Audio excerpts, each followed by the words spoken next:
பிரியமானவர்களே, ஆண்டவரும் அருமை இரட்சகருமா இருக்கிற இயேசு கிறிஸ்துவின் இனிய நாமத்தினாலே மற்றும் நல்ல காலை பொழுதிலே உங்களை சந்திப்பதிலே நான் அதிகமாய் மகிழ்ச்சி அடைகிறேன்.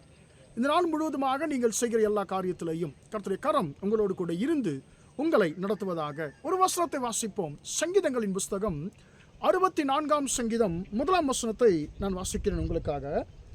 தேவனே, என் விண்ணப்பத்தின் சத்தத்தை கேட்டருளும், சத்துருவால் வரும் பயத்தை நீக்கி என் பிராணனை காத்தருளும். தேவனே, என் விண்ணப்பத்தின் சத்தத்தை கேட்டருளும், சத்துருவால் வரும் பயத்தை நீக்கி என்னை காத்தருளும் என்று சொல்லி நாம் இந்த இடத்துல வசனத்தை வாசிக்கிறோம். அன்பான தேவனுடைய பிள்ளைகளே, இந்த இடத்துல தாசன் ஜெபிக்கிறார். எதற்காக என்று சொன்னால், சத்துருவால வருகிறதான ஒரு பயத்திலிருந்து தான் விடுதலையாக்கப்படும்படிக்கு அவர் ஆண்டவரிடத்தில் மன்றாடுகிறதை நாம் பார்க்கிறோம். அன்பான தேவனுடைய பிள்ளைகளை, பரிசுத்த வேதாகமத்திலே பல சத்துருக்கள் கர்த்தருடைய பிள்ளைகளை பல நேரங்களிலே பயமுறுத்தி இருக்கிறதை நாம் வாசிக்கிறோம்.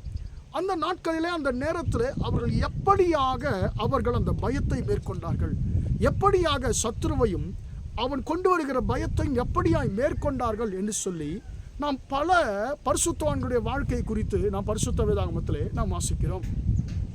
அன்பான தேவனுடைய பிள்ளைகளே, இன்றைக்கு நான் ஒரு 2 பேரை குறித்து மட்டும் நான் உங்களோடு கூட சுருக்கமாக நான் பகிர்ந்து கொள்ள நான் விரும்புகிறேன்.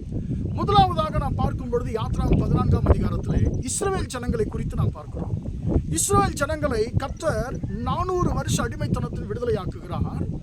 ஒரு சில நாட்களுக்குள்ள இப்போ நம்ம விடுதலையாக்கப்பட்டு விட்டோம் என்று சொல்லி அவர்கள் தங்களுடைய வாக்குத்தத்தம் பண்ணப்பட்ட தேசத்திற்கு நேராக போய்கொண்டிருக்கிறார்கள். ஒரு சில நாட்களிலேயே எந்த ராஜ்யத்தினுடைய அதிபதி, எந்த எகிப்தினுடைய அந்த எகிப்து தேசத்திலே அவர்கள் அடிமையாக இருந்தார்களோ அதே ராஜா மீண்டும் அவர்களை பின்தொடர்ந்து வருகிறதை நாம் வாசிக்கிறோம். இஸ்ரவேல் ஜனங்கள் பார்வோன் தங்களுக்கு சமீபித்து வருகிறதை கண்டபொழுது அவர்கள் மிகவும் பயந்தார்களாம். எதற்காக அவர்கள் பயந்தார்கள்?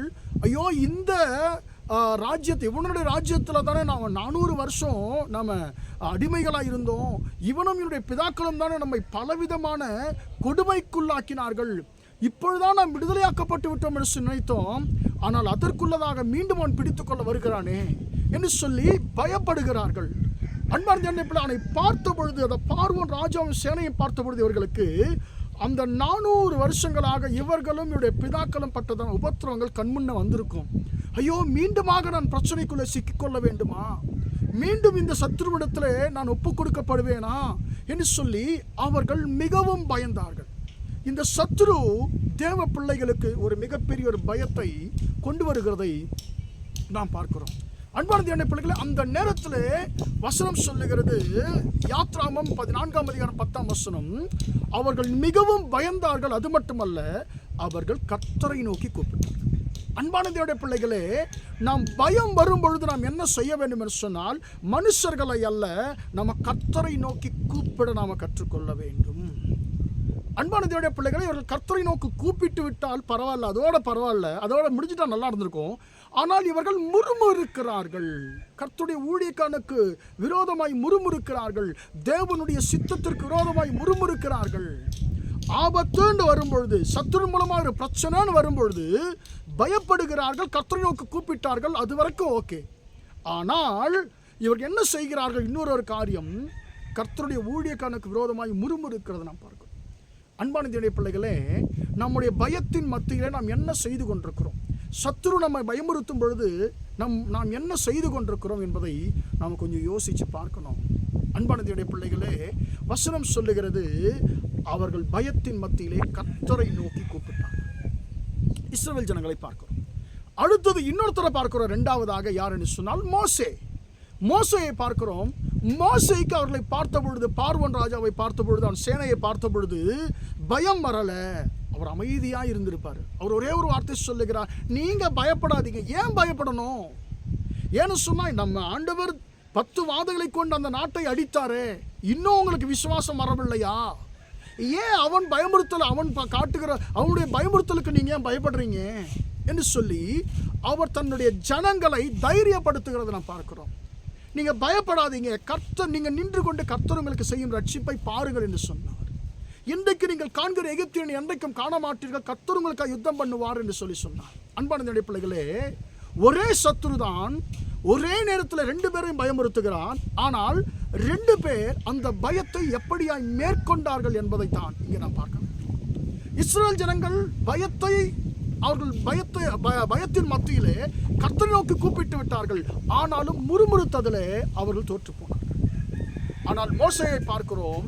அன்பான தேவனுடைய பிள்ளைகளே, அவர் கர்த்தருடைய வல்லமை மீது விசுவாசம் வைத்து அவர் சொல்லுகிறார், இவன்லாம் நமக்கு ஒரு ஆளு கிடையாது. நம்முடைய கர்த்தருக்கு முன்பதாக இவன் எம்மாத்திரம், இவன் நம்முடைய ஆண்டவரை விட இவன் ஒன்றும் பெரியவன் அல்ல. இந்த சத்துரு நம்மை மேற்கொள்ள முடியாது, அவன் பயமுறுத்தத்தான் முடியும், அவனால் ஒன்றும் செய்ய முடியாது என்று சொல்லி, அன்பான தேவனுடைய பிள்ளைகளே, அவர் தைரியமாக இருக்கிறார். இன்றைக்கு நாம் செய்ய வேண்டிய 2 காரியங்கள். சத்துரு நம்மை பயமுறுத்தும் பொழுது, மனுஷர்கள் நம்ம பயமுறுத்தும் பொழுது, பிசாசு நம்ம பயமுறுத்தும் பொழுது, பலவிதமான சூழ்நிலைகள் உங்களை என்னை பயமுறுத்தும் பொழுது, நாம் ஜெபிப்பது மட்டுமல்ல, கர்த்தரை முழுவதுமாய் விசுவாசிக்கிறவர்களாக நாம் இருக்கும்போது, விசுவாசிக்கிறவன் பதறான் என்று சொல்லி வார்த்தை சொல்லுகிறது. எனவே எனக்கு அன்பான தேவனுடைய பிள்ளைகளே, நாமும் ஆண்டவரை பார்த்து நாம ஜெபிக்கணும். ஆண்டவரே, என்னை காப்பாற்றுங்க ஆண்டவரே, என்னை நீங்க தான் காப்பாற்றுங்க, ஜபத்தை கேளுங்க ஆண்டவரே, சத்ருவினால் உண்டாகும் பயத்திற்கு என் பிராணனை நீர் விலக்கி பாதுகாத்தருளும் ஆண்டவரை, மீட்டருளும் ஆண்டவர்னு சொல்லி நம்ம ஜெபித்து கர்த்தரை முழுவதுமாய் சார்ந்து கொள்ளும் பொழுது கர்த்தர் நிச்சயமாய் உங்களையும் என்னையும் விடுதலையாக்க வல்லவராக இருக்க. அன்பான தேவனுடைய பிள்ளைகளே, உன் சத்ரு உன்னை பயமுறுத்த முடியும், ஆனால் உன்னை மேற்கொள்ள முடியாது. உன் சத்ரு உன்னை நெருங்க முடியும், ஆனால் உன்னை தொட முடியாது. ஏன் தெரியுமா? உன் சத்துருக்களை பார்க்கிலும் உங்கள் தேவன் பெரியவராயிருக்கிறார். ஜெபிப்போமா? பிதாவே, நன்றியோடு துதிக்கிறோம், ஸ்தோத்திரிக்கிறோம் ஐயா. இம்மட்டமாக அந்த வார்த்தைகளை கேட்ட உம்முடைய பிள்ளைகளை கர்த்தர் ஆசீர்வதிக்கும்படியா ஜெபிக்கிறேன். தகப்பனே, ஆண்டவரே, இந்த சங்கீதக்காரன் ஜெபித்தது போல தேவனே, என் விண்ணப்பத்தின் சத்தத்தை கேட்டருளும். சத்ருவால் வரும் பயத்திற்கு என்னை விலக்கி என் பிராணனை விலக்கி காத்தருளும் என்று சொல்லுகிறது போல, தகப்பனே, உம்முடைய பிள்ளைகளை பயமுறுத்துகிற காரியங்கள், சத்துருக்கள் யாராயிருந்தாலும் எதுவாயிருந்தாலும், இயேசுவின் நாமத்தினாலே உம்முடைய பிள்ளைகள் உம்முடைய நாமத்தினாலே அவர்களை மேற்கொள்ளக்கூடிய விசுவாசத்தை ஆண்டவரே தந்தருளும்படியாக ஜெபிக்கிறோம். தகப்பனே, ஜபமும் விசுவாசம் எங்கள் வாழ்க்கையில் இருக்கும் பொழுது நாங்கள் எப்பேற்பட்ட சத்ருவை மேற்கொள்ள முடியும் என்றதான் ஆண்டவரே. அப்பா, ஒரு காரியத்தை நீர் எங்களோடு கூட பேசியிருக்கிற உம்முடைய கிருபைக்காய் ஸ்தோத்திரம். இந்த வார்த்தையின்படி தகப்பனே, ஆண்டவரே, உம்முடைய பிள்ளைகள் ஆசீர்வதிக்கப்படட்டும் என்று சொல்லி ஜெபிக்கிறேன். இந்த நாள் முழுவதுமாய் ஆண்டவரே, உம்முடைய பிள்ளைகள் செய்கிற எல்லா காரியத்திலையும் உம்முடைய கரம் கூட இருந்து அவர்களை நடத்தட்டும் என்று இயேசுவின் நாமத்தில் ஒப்புக் கொடுத்து ஜெபிக்கிறேன், ஜீவனுள்ள நல்ல பிதாவே. ஆமென், ஆமென். பிரியமானவர்களே, கர்த்தர் உங்களை ஆசீர்வதிப்பாராக. Praise the Lord, praise the Lord.